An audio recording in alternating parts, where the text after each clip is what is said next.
नमस्कार, जय हिंद दोस्तों। कैसे हो आप लोग। स्वागत है आपका आपके चैनल प्रदीप स्टेडा में। दोस्तों आज हम लोग पढ़ने वाले हैं सुरक्षा एवं प्राथमिक उपचार। ओके दोस्तों, यहाँ पे आपको दिख रहा होगा UP DElEd 4th semester. Okay दोस्तों, ये क्लास आपका साइंस का है। दोस्तों यहाँ पर हम आपके एक एक हेडिंग को पूरे व्याख्या के साथ आपको समझाएंगे और आपको हर हेडिंग को नोट करना है, प्लस जो हम यहाँ पर बोलते रहेंगे आपको अपनी नोटबुक में नोट भी करना है, ताकि साथ साथ आपका नोट्स भी बनता रहे। दोस्तों आपको पता है कि एग्ज़ाम के कुछ घंटे पहले दोस्तों आपका नोट्स ही आपके काम आने वाला है दोस्तों, ठीक है।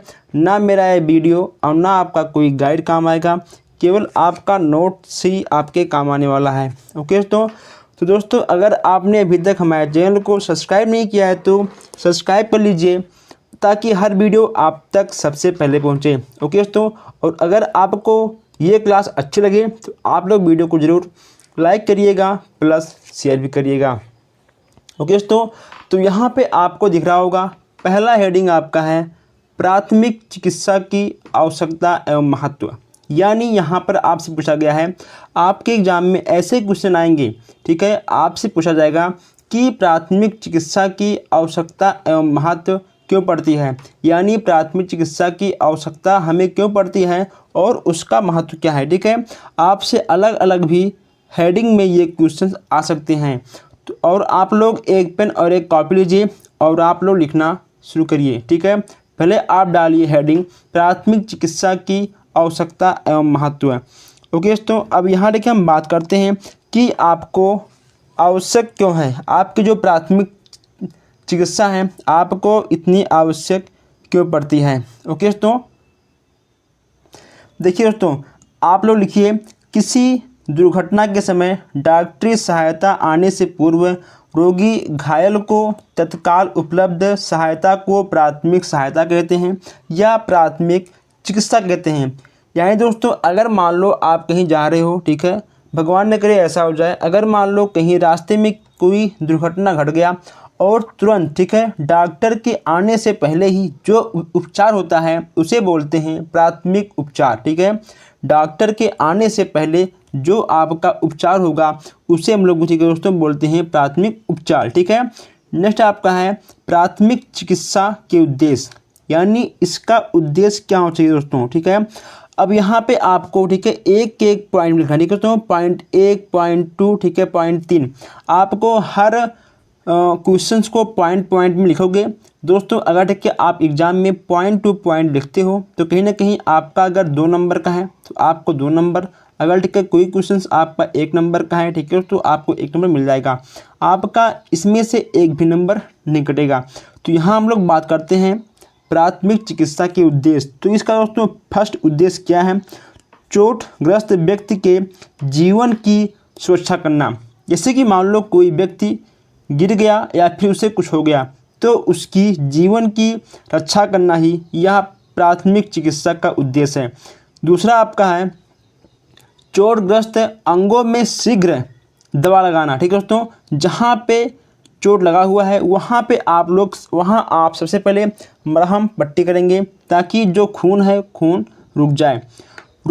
नंबर 3 आपका दोस्तों रोगी की संकटकालीन अवस्था की ओर अधिक बढ़ने नहीं देना। यानी जो दोस्तों, ठीक है, जो दर्द, जो पीड़ा, संकट, जो दर्द, जो ठीक है पीड़ा आपके चोटिल स्थान पे हो रहा है उसे कम करना, ठीक है दोस्तों, ना कि उसको और अधिक करना।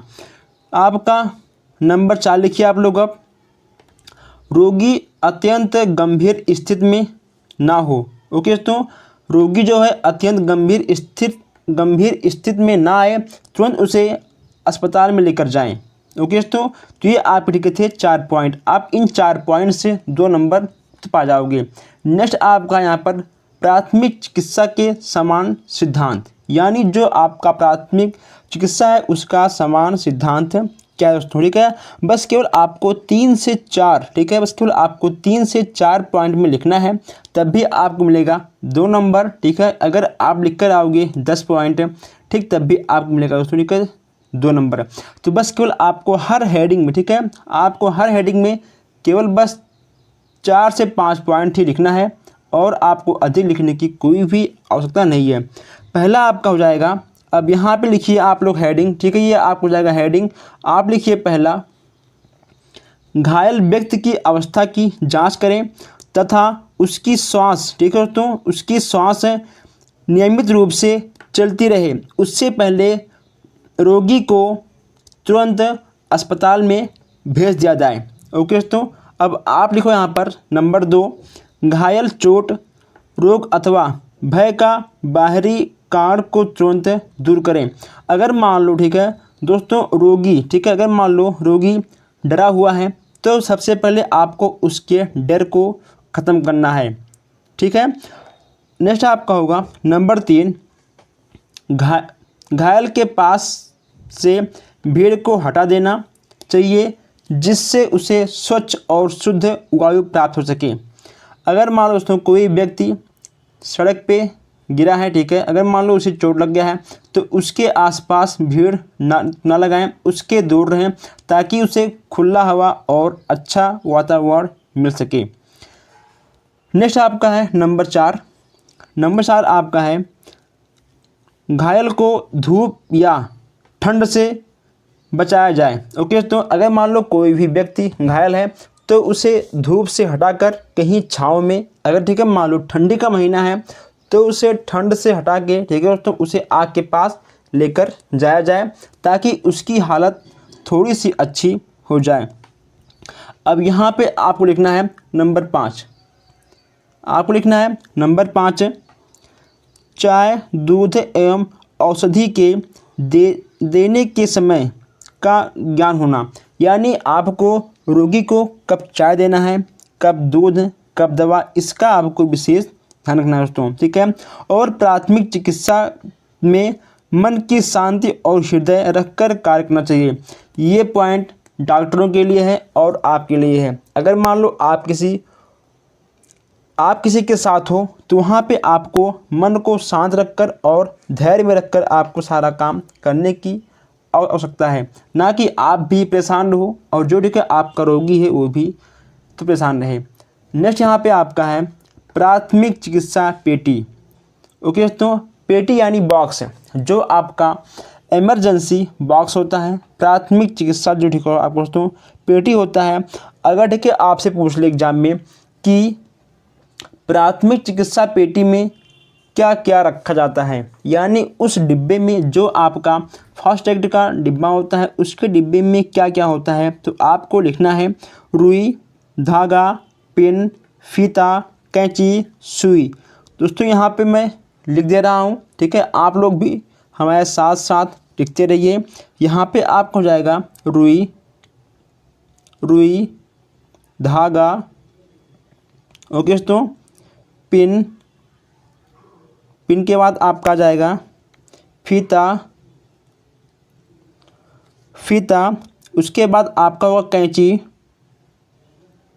कैंची के बाद आपको जाएगा दोस्तों सुई, ठीक है, आपको जाएगा सुई के बाद आपको जाएगा पट्टी, ठीक है, आपको जाएगा दोस्तों पट्टी का ठीक है पट्टियाँ, ओके दोस्तों पट्टियाँ, उसके बाद गिलास, चम्मच, ताकि आपके इमरजेंसी में कहीं ना कहीं दोस्तों ये चीज़ें तो काम आएंगी। आपका मोमबत्ती हो गया, ठीक है, आपका मोमबत्ती हो गया और उसमें कुछ आपके दवाएं भी रहेंगी ताकि इमरजेंसी में आपके कहीं ना कहीं आपके बॉक्स काम आए।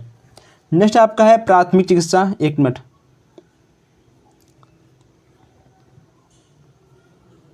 नेक्स्ट आपका है प्राथमिक चिकित्सा पेटी की आवश्यकता, दवाएं और उनका उपाय, यानी जो आपका प्राथमिक चिकित्सा का पेटी है, ओके दोस्तों, और जो उसमें दवाएं होती हैं उसका क्या उपयोग होता है। अब यहाँ पे आपसे पेटी के उपयोग के बारे में तो पूछा गया दोस्तों।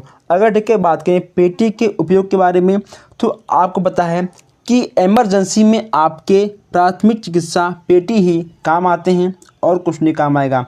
जैसे कि उसमें आपके लाल दवाइयाँ, बाम, अमृत धारा, ठीक है दोस्तों, रेडी का तेल और उसमें जैतून का तेल, ठीक है दोस्तों, तिल का तेल, वैक्सीन, कपूर, फिटकरी, बोरिक पाउडर, तारपीन का तेल, बुखार की गोली, गंध और ठीक है फिनाइल दोस्तों। ठीक है, ये सब चीज़ें आपके दवाइयाँ और ये आपके उपयोग में आते हैं। ओके दोस्तों, जैसे कि आपका ठीक है हो गया फिनाइल।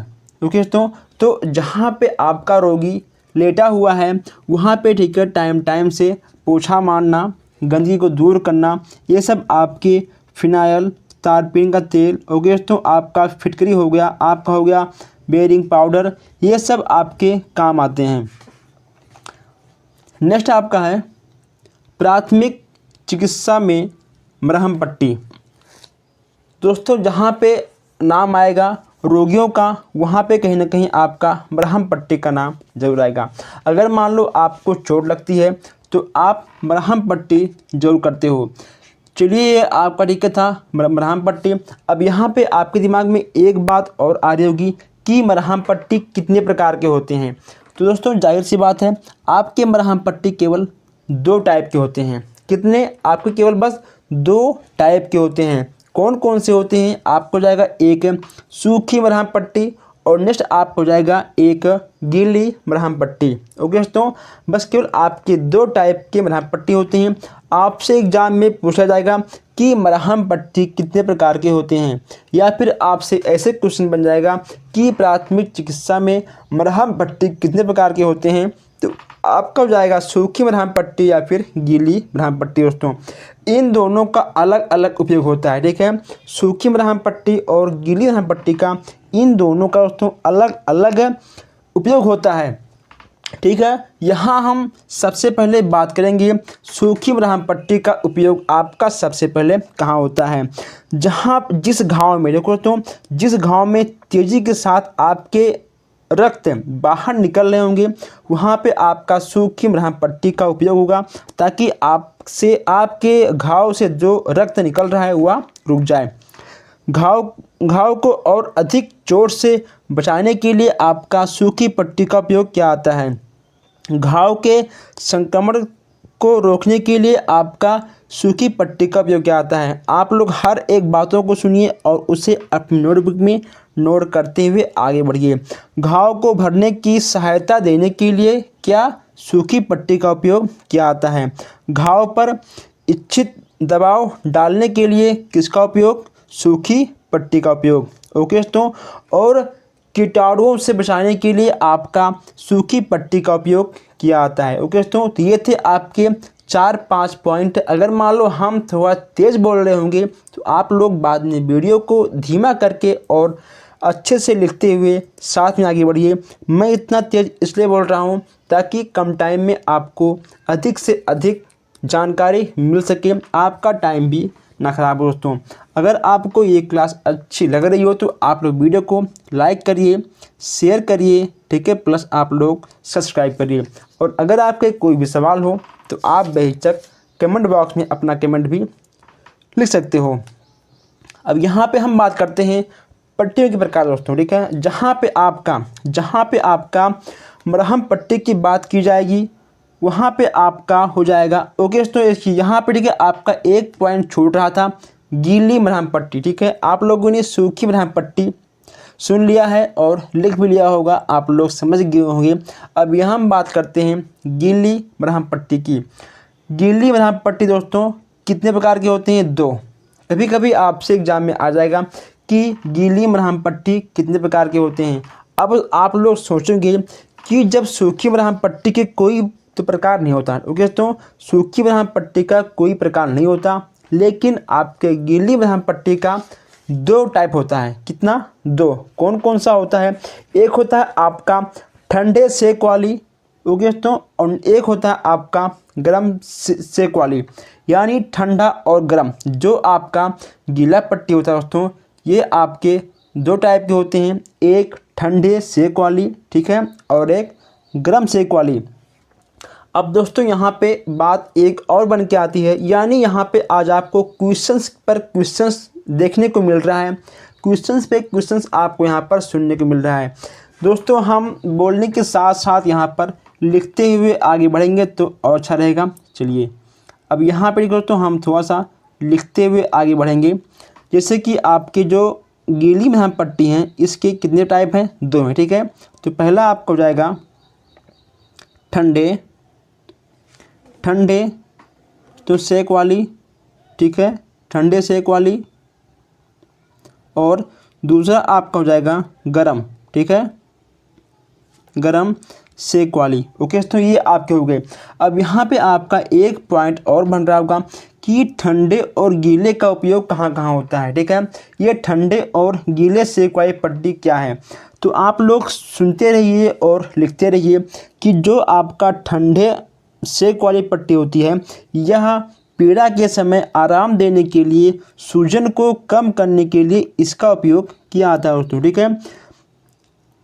पट्टी को गीला एवं ठंडा रखने के लिए समय समय पर इसको चेंज भी हम लोग तो करते रहते हैं। तो ये होता है अगर, ठीक है दोस्तों, मान लो कहीं पर भी आपको चोट लग गई, ठीक है, चोट लग गई, अगर वहाँ पे अगर आपकी चोट पर सूजन की मात्रा अधिक है तो उससे सूजन को और, ठीक है दोस्तों, वहाँ के दर्द को कम करने के लिए हमको ठंडे सेक वाली पट्टी का उपयोग किया जाता है। कौन सी पट्टी का उपयोग, ठंडे। बस केवल आपको दिमाग में इतना रखना है कि ठंडे सेक वाली पट्टी का उपयोग सूजन और दर्द को कम करने के लिए किया जाता है, ठीक है। जहाँ पर आपको सूजन और दर्द अधिक हो उसको कम करने के लिए आपके ठंडे सेक वाली पट्टी का उपयोग किया जाता है। अब हम लोग आगे बढ़ते हैं, अब बात करते हैं गरम सेक वाली पट्टी का। दोस्तों यह घाव की पीड़ा को कम करने के लिए उपयोग किया जाता है, ठीक है। देखिए जहाँ पे अगर, ठीक है, बात हो ठंडे सेक वाली तो बस केवल आपको यहाँ पर एक पॉइंट याद रखना है, सूजन और दर्द को कम करने के लिए, ठीक है।